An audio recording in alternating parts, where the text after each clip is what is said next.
Ya, baik anak-anak, minta tolong waktunya, eh, mohon perhatiannya ya. Ini kira-kira kita ya 20 sampai 30 menit ke depan untuk belajar bersama, yaitu membahas mengenai apa namanya puja bakti. Yang mana ini adalah buku kalian, puja bakti juga sudah sering kalian lakukan sehari-hari.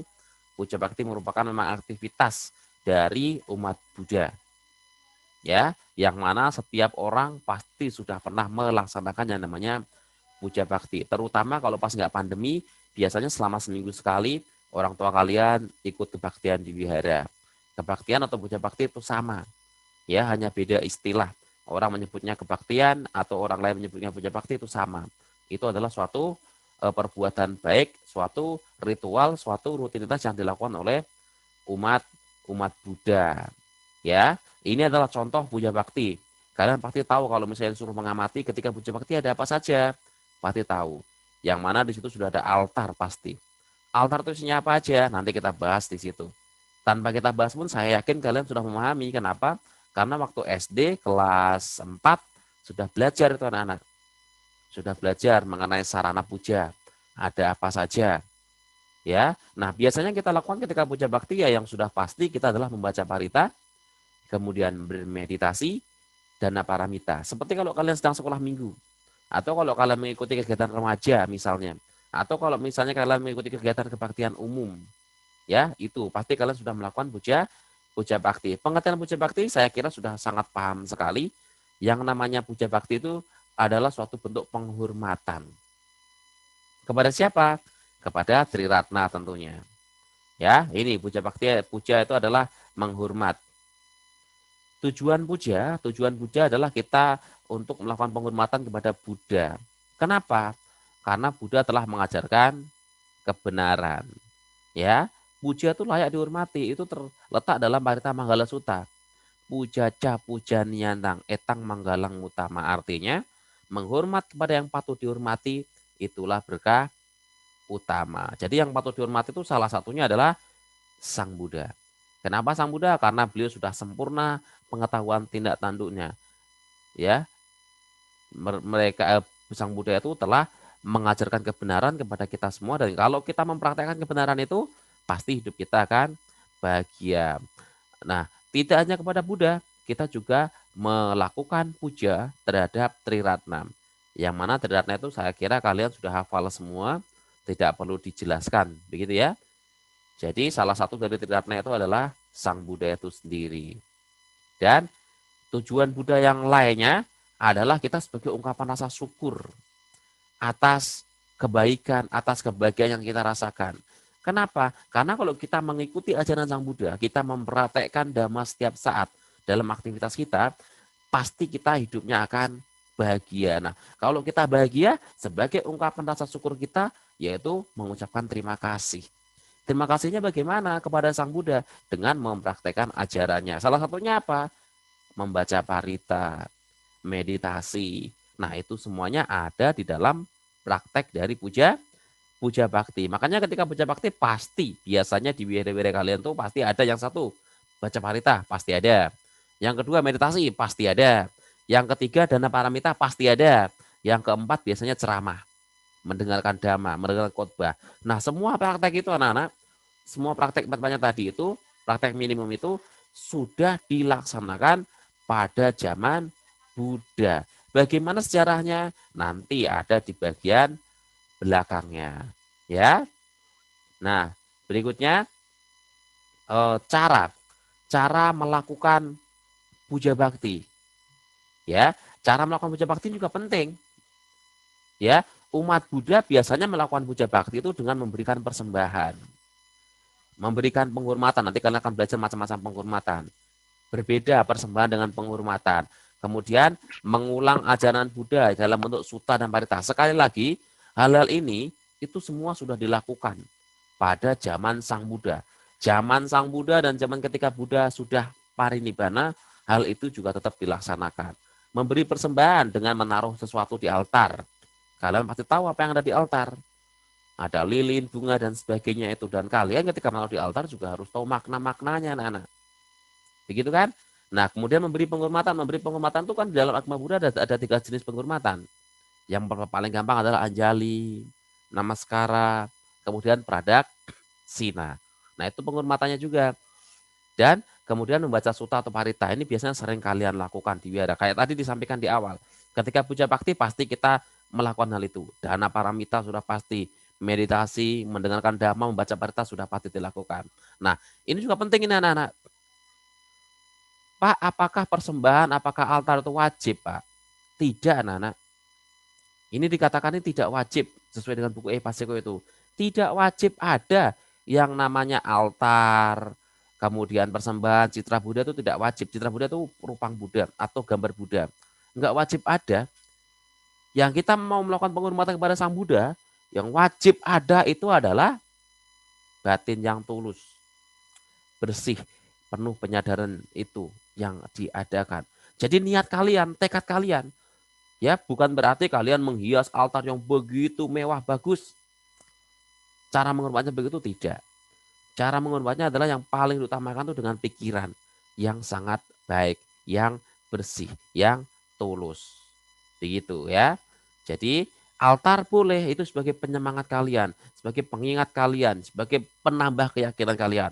Tapi jangan lupa harus dibarengi dengan batin yang tulus, pikiran yang baik.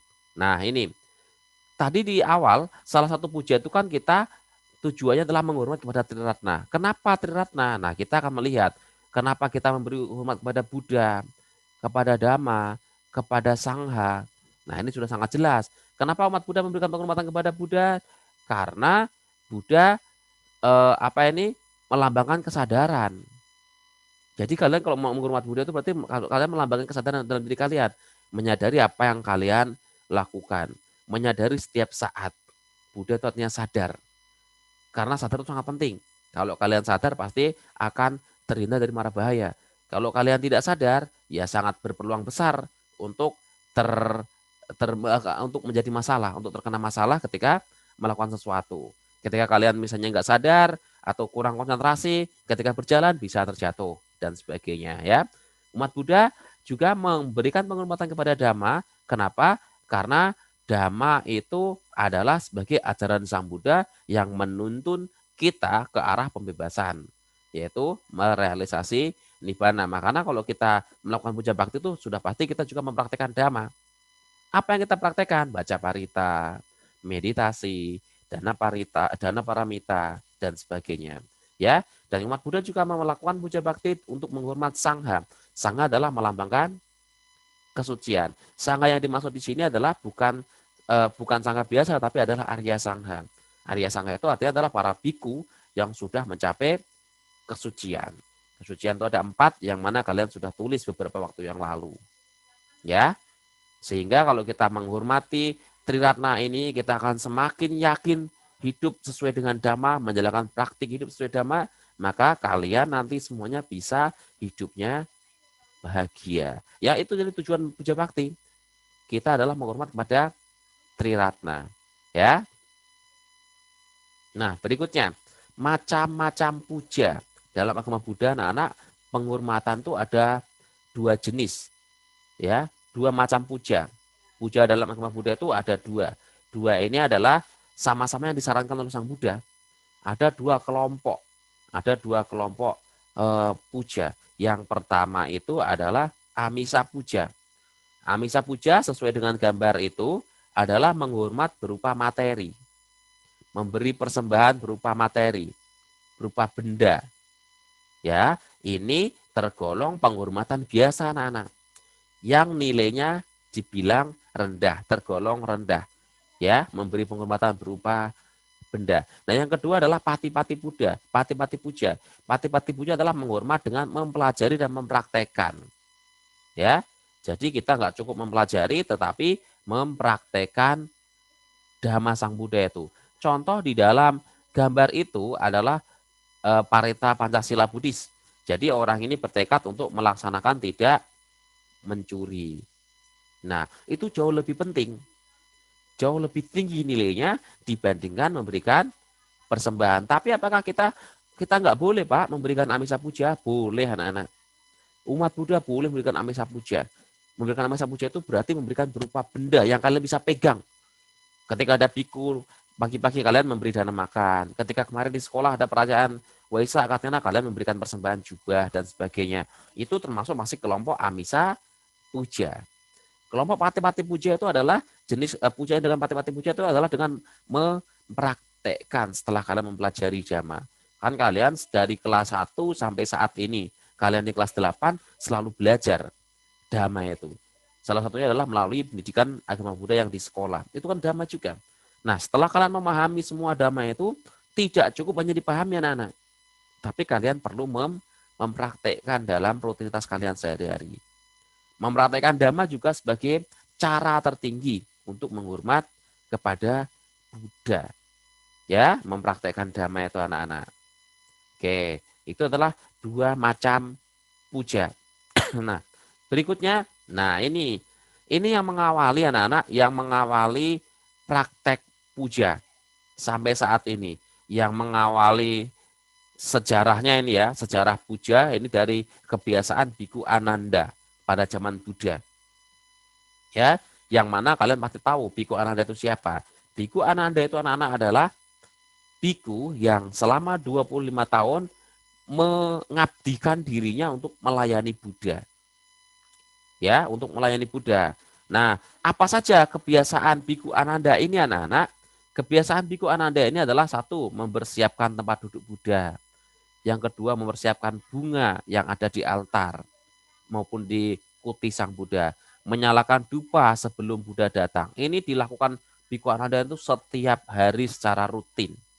Setiap pagi, setiap sore, setiap siang selalu aktivitasnya begini. Apa yang dilakukan oleh Ananda ini adalah sebagai wujud penghormatan Biku Ananda ini kepada Sang Buddha. Ya, Biku Ananda ini menggambarkan ini adalah orang yang ahli dalam mengingat ini. Ingatannya sangat luar biasa. Beliau ini Biku Ananda ini semuanya ingat tentang apa yang diceramahkan oleh Sang Buddha. Ya, Biku Ananda ini memiliki daya ingat yang sangat kuat berkat meditasinya begitu. Nah, kebiasaan-kebiasaan Biku Ananda ini anak-anak yang menjadi cikal bakal puja setelah Buddha Parinibbana nanti. Ya, untuk lebih jelasnya kalian bisa membaca di buku paket kalian itu. Ada sejarah puja dalam agama Buddha. Ya, di buku paket kalian bab 6.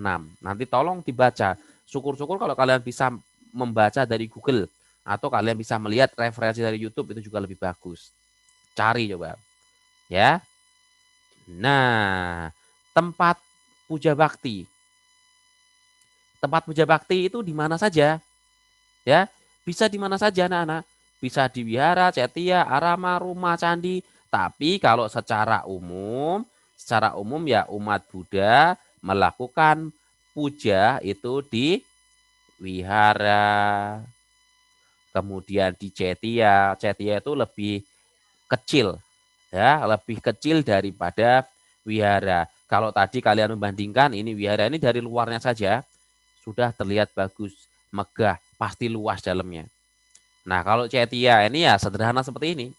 Ruangannya kecil, biasanya di cetia itu ya hanya ada altar sama ruangan ruangan kecil. Kalau wihara kira-kira muat buat 100 orang misalnya, cetia ya paling 10 orang. Kecil ya, masih kecil, tapi fungsinya sama untuk belajar dhamma juga. Kemudian ini di arama. Arama itu jauh lebih besar, lebih luas lagi. Sudah banyak bangunan-bangunan anak-anak. Kalau wihara tadi misalnya hanya aja ada masalah sama kuti, ini tambah lagi ada upusatagara, ada perpustakaannya, ada dhammasalanya, ada banyak kutinya begitu. Contoh kalau wihara Ratana itu. Kalau arama itu misalnya di wilayah Lembang, wihara Vipassana Graha, nah itu arama. Maupun di candi. Candi juga bisa kita jadikan sebagai tempat puja ataupun di rumah sendiri. Bisa juga. Ya, intinya dimanapun ada tempat untuk melakukan puja, lakukan. Boleh di mana saja. Yang penting tadi kan dikatakan di depan, di awal, yang menjadi syarat mutlak untuk melakukan puja itu bukan tempatnya, bukan altarnya, bukan persembahannya, melainkan adalah pikiran dan hati yang tulus. Ya, itu anak-anak. Jadi tempat puja bakti tapi secara umum Umat Buddha melakukan puja bakti ya di tempat wihara, ya, di wihara ini, kemudian di Cetya, di Arama, kemudian di candi, dan di rumah masing-masing. Di sekolah pun bisa kan, kita juga sering melakukan di sekolah, bisa, dimanapun bisa, kapanpun bisa. Kalau di agama lain sudah ada waktunya, jam sekian sampai sekian, jam sekian sampai sekian, begitu ya. Di agama Buddha tidak. Kapanpun kalian mau, silahkan. Seharimu 10 kali, boleh. Seharimu sekali, boleh. Seharimu 24 jam full, boleh. Nggak ada masalah. Kapanpun kalian puja bakti, kalian membaca parita, kalian meditasi, silahkan. Yang penting tadi niat kalian, hati kalian harus tulus mempraktekkan itu. Kalian menyadari bahwa manfaat dari puja ini sangat besar. Selain memupuk karma baik kita, keyakinan kita juga pasti akan terus bertambah. Ya, nah ini tadi yang ada di altar. Saya kira kalian pasti sudah memahami apa saja yang sudah ada di apa saja yang ada di altar Buddha pada biasanya itu. Nah, biasanya kalau kalian ke Wihara Ratana kan sering ketemu itu. Di depan sendiri ada gambar apa, ya? Pasti kalian mengetahui ada benda-benda macam-macam. Tapi secara umum yang namanya altar Buddha itu pasti ada yang namanya rupang Buddha, lilin, dupa, air, bunga, buah-buahan. Nah, itu biasanya. Ya, itu paling minimum. Kalau mau tambah yang lain bagaimana Pak? Silahkan. Nggak ada masalah. Dan ini kalian sekali lagi tolong kalian baca di buku paket Ehpasiko kelas 8. Maknanya apa? Rupang Buddha itu maknanya apa? Lilin itu ingat-ingat kembali. Dupa juga maknanya apa? Air juga maknanya apa? Bunga maknanya apa? Buah maknanya apa? Silahkan kalian baca lagi. Atau mengingat kembali karena waktu kalian kelas 4 SD sudah mempelajari. Atau kalau kalian nggak malah mau mencari yang lebih luas lagi, bisa mencari di Google, bisa mencari di YouTube makna-makna dari persembahan yang ada di altar itu, ya, supaya nanti kalau dalam soal ada ya kalian harus wajib bisa mengerjakan, begitu ya. Itu minimum yang ada di altar. Tapi kalau misalnya kalian mau menambah lagi ya boleh, contohnya ada manisan, ada kue-kue biasanya, begitu kan, ya nggak ada masalah anak-anak. Silahkan. Kalian kalau mau menambah-nambahin silahkan. Yang penting tadi yang diperlukan utama itu bukan persembahan-persembahan itu. Yang diutamakan itu adalah niat, pikiran yang tulus, hati yang tulus. Itu yang diperlukan ketika melakukan puja bakti. Kalian harus mengingat dan menyadari bahwa yang namanya puja bakti itu pasti akan memberikan banyak manfaat. Nah, ada satu lagi anak-anak, satu objek yang ini direkomendasikan oleh Sang Buddha sendiri. Apa objek itu? Sarana puja itu apa ya? Yaitu adalah ini. Pohon bodi ini anak-anak. Ya, pohon bodi ini satu-satunya objek, satu-satunya sarana puja yang disarankan oleh Sang Buddha. Nah ini, jadi Buddha itu menyarankan untuk menghormat Sang Buddha Gautama itu umat Buddha dapat menghormat pohon bodi ini. Ya, kenapa? Artinya dengan menghormat kepada pohon bodi itu mengingatkan kepada seseorang itu, misalnya saya menghormat itu berarti saya mengingatkan diri saya supaya saya ingat akan yang namanya kecerahan.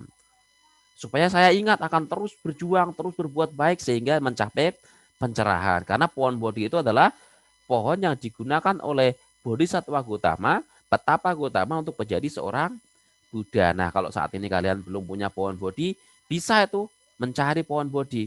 Di Wiraratana ada, di samping sekolahan, samping pos security itu ada yang daunnya seperti ini. Bapak pun punya banyak, ada 1, 2, 3 pohon itu. Awalnya dari 1 pohon, sudah saya cangkok-cangkok, saya tanam jadi 3 pohon. Ini saya lagi cangkok 1 lagi, 4 pohon. Bapak mendapatkannya dulu dari teman. Atau kalau kalian wilayah ke Jakarta, ada di wilayah Pesing situ banyak. Di pinggir-pinggir jalan tuh banyak pohon bodi ditanam. Nah, itu adalah satu-satunya objek yang direkomendasikan oleh Sang Buddha, ya, satu-satunya objek puja, penghormatan. Artinya disuruh mengingat kalau kita menghormat kepada pohon bodi itu bukan berarti menyembah pohon bodinya ya, tapi kita ketika melihat pohon bodi itu kita ingat, kita tersadarkan bahwasanya kita bisa menjadi seperti Buddha Gautama yang memperoleh kecerahan batin. Itu yang diharapkan. Nah, berikutnya ini cara memberi penghormatan dalam agama Buddha tadi yang saya katakan ada 3.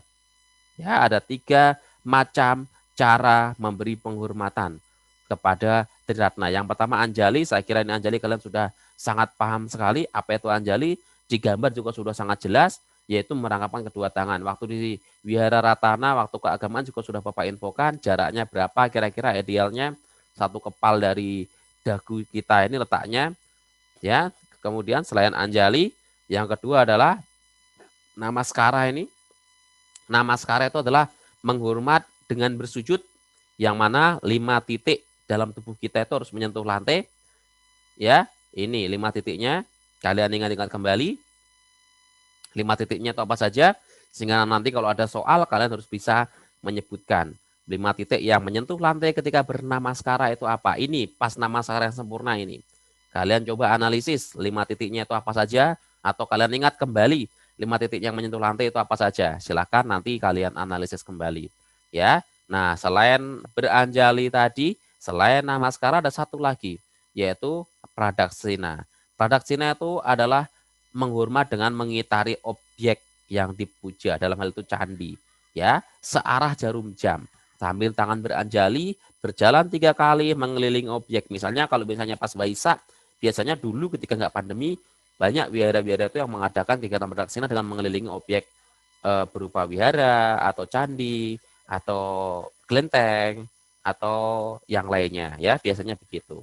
Nah, baik anak-anak. Nah, terima kasih atas perhatiannya ini. Itu saja yang saat ini Bapak bisa sampaikan mengenai puja bakti itu. Kalau ada yang mau tanyakan, silakan. Saat ini masih ada waktu cukup banyak, 7 menit.